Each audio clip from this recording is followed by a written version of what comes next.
Hello les amis, hello tout le monde, j'espère que vous allez bien. Nouvelle vidéo en électricité aujourd'hui pour vous parler des lampes à décharge. Alors on va pas rentrer trop dans les détails parce que c'est vrai que ce sont des mathématiques. Vous le savez, l'électricité c'est avant tout des maths. Et c'est vrai que c'est un peu plus compliqué si je dois commencer à vous parler des fameux circuits RLC, résistance, bobine, self et condensateur. Self qu'on appelle aussi une inductance. On va rester très simple dans le principe de fonctionnement, mais le but en tout cas de cette vidéo, c'est que vous puissiez bien comprendre comment ça fonctionne. Donc vous voyez, ici j'ai le schéma avec le tube. Le tube est constitué à chaque extrémité d'électrodes. Ce sont des éléments résistifs, comme vous voyez ici. Donc c'est un filament qui va s'échauffer au passage du courant, qui va échauffer le gaz, mais qui va surtout permettre l'ionisation de ce gaz, le passage électrique entre les deux électrodes, et qui va faire que le tube va produire de la lumière.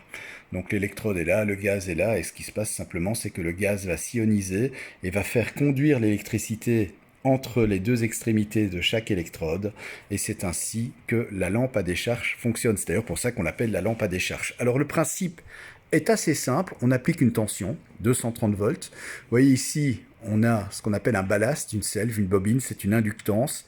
Donc c'est une bobine électrique qui va provoquer de la haute tension à partir du moment où le starter, qui est un bilame formé de deux lamelles, c'est un contact en fait, qui vont, au passage du courant, va se fermer, en chauffant, va se fermer, et en se fermant, va obliger le courant à passer dans les fameuses électrodes. Les électrodes qui sont, vous voyez, en série sur le contact du starter.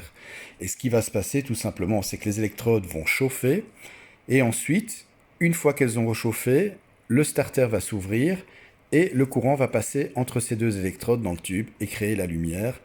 Le tube est amorcé et donne de l'éclairage. Voilà comment ça fonctionne grosso modo. Alors, c'est un tube TL. Les tubes TL, vous le savez, il y a ça chez vous, sans doute dans vos cuisines. Il y a ça aussi dans les parkings. On en trouve également, on peut en trouver dans les salles de bain. On en trouve aussi dans certains villages, et c'est le cas d'ailleurs d'un village dans lequel je m'arrête à proximité sur le parking quand je vais en vacances. C'est sur l'autoroute de l'Est, l'autoroute qui va vers Strasbourg, entre Metz et Strasbourg. Il y a donc l'aire de Saverne-Montvillers. Et le village de Saverne-Montvillers est encore équipé d'éclairage à tube TL. Tube TL d'ailleurs qu'on appelle à tort des tubes néons, même si le fonctionnement elle-même, il y a quand même une différence, et en fait, quand on dit un tube néon, c'est une erreur. En fait, c'est un tube fluorescent, c'est un tube TL tout simplement, comme je vous l'ai dessiné ici.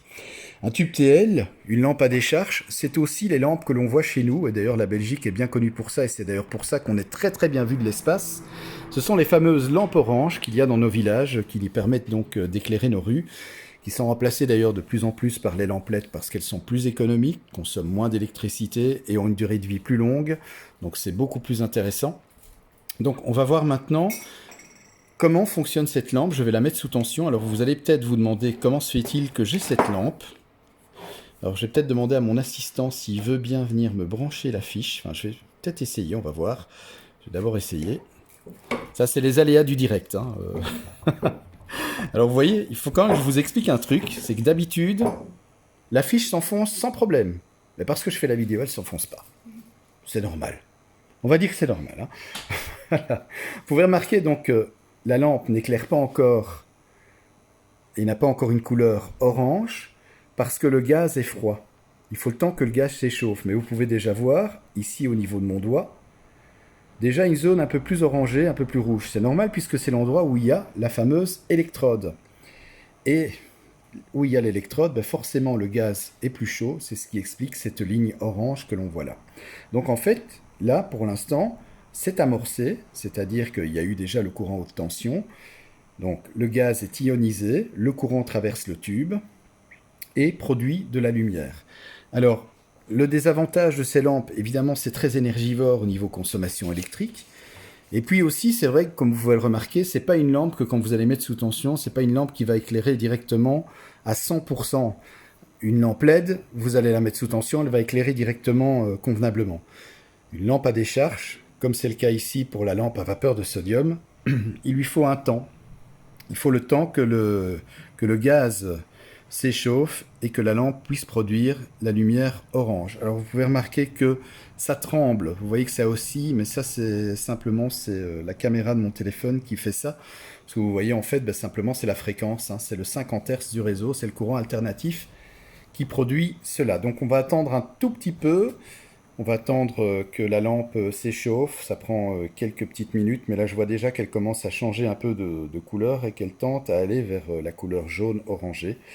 Et donc on va voir aussi ce qu'il y a dans cette lampe. Alors comme vous le voyez, elle est complètement explosée parce que c'est une lampe que j'ai récupérée aujourd'hui. C'est une lampe en fait que j'ai retrouvée sur le bord de la route. Il y a un poteau qui a été dégommé par une voiture ou un camion, je sais pas quoi, mais en tout cas le poteau était en 1000 morceaux, un poteau en béton, et la lampe, elle avait carrément été éjectée 5-6 mètres plus loin, les câbles arrachés, tout, il y avait des dégâts à l'intérieur, j'ai dû démonter, j'ai dû refaire les connexions, elle fonctionne, elle n'est pas en très bon état évidemment, mais elle fonctionne, c'est déjà ça. Et donc je vais vous montrer, en faisant gaffe de ne pas mettre mes doigts n'importe où, parce que hein, c'est quand même du 230 volts. Là vous avez en fait ce qu'on appelle la self, le ballast, que je vous ai montré tout à l'heure sur le schéma. Ce que vous avez ici, là, qui est debout, c'est le condensateur, tout simplement. Il y a un condensateur en fait qui permet de limiter ce qu'on appelle le cosinus phi, parce qu'une self provoque en fait un angle de déphasage au niveau du courant. Donc ça veut dire que la lampe, s'il n'y avait pas ce condensateur, consommerait plus de courant.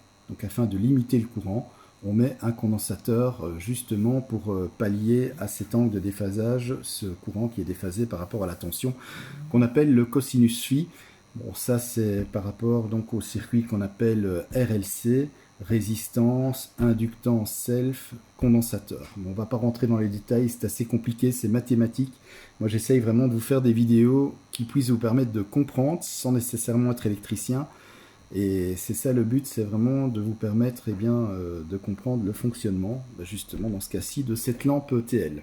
Bon, vous voyez que là, elle commence déjà à devenir de plus en plus orangée, hein. Vous voyez que cette zone commence à s'agrandir et petit à petit, le rose va partir et elle va éclairer jaune-orangé une fois que le gaz sera bien amorcé et sera bien chaud surtout. C'est pour ça que quand vous voyez ces lampes qui s'allument, c'est toujours une couleur un peu rose comme ça parce que le gaz est froid.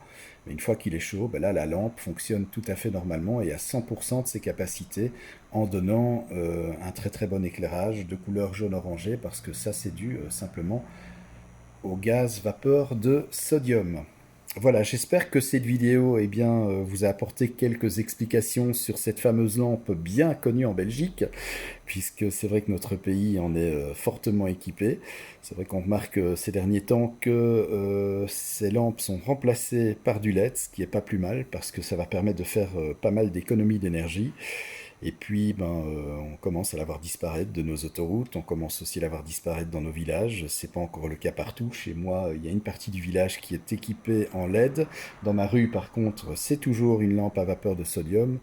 Mais j'imagine que dans l'avenir, et un avenir assez proche, celles-ci seront remplacées par des lampes LED. Voilà, je vous remercie en tout cas d'avoir regardé cette vidéo. Je vous retrouve bien évidemment prochainement et très très vite pour une nouvelle vidéo en électricité. D'ici là, passez de bons moments. N'hésitez pas à mettre un petit pouce bleu et n'hésitez pas aussi à vous abonner à ma chaîne. Et merci d'ailleurs pour tous vos abonnements. Merci d'être là parce que je le dis et je le répète encore une fois, le succès de cette chaîne, c'est pas moi qui le fais, c'est vous et c'est grâce à vous qu'elle est là et c'est grâce à vous qu'elle a un intérêt et c'est aussi grâce à vous que je fais tout cela parce que si je le fais, tout simplement, c'est pour vous. Voilà, je vous embrasse bien fort, à très bientôt, prenez bien soin de vous. Et puis je vais vous montrer encore la lampe ici avant de nous quitter, comme ceci, vous voyez, voilà le tube. Alors désolé s'il y a ces parasites, c'est dû simplement au courant alternatif, aux 50 Hz. Hein. Donc ça c'est la caméra de mon téléphone qui a un petit peu de mal, c'est tout à fait normal. Mais voilà donc la lampe, le tube, et la partie que vous voyez jaune qui se trouve là, tout simplement, c'est le fameux liquide, enfin c'est liquide, c'est le fameux gaz, voilà, vapeur de sodium. Voilà, à très bientôt, je vous remercie et je vous embrasse bien fort.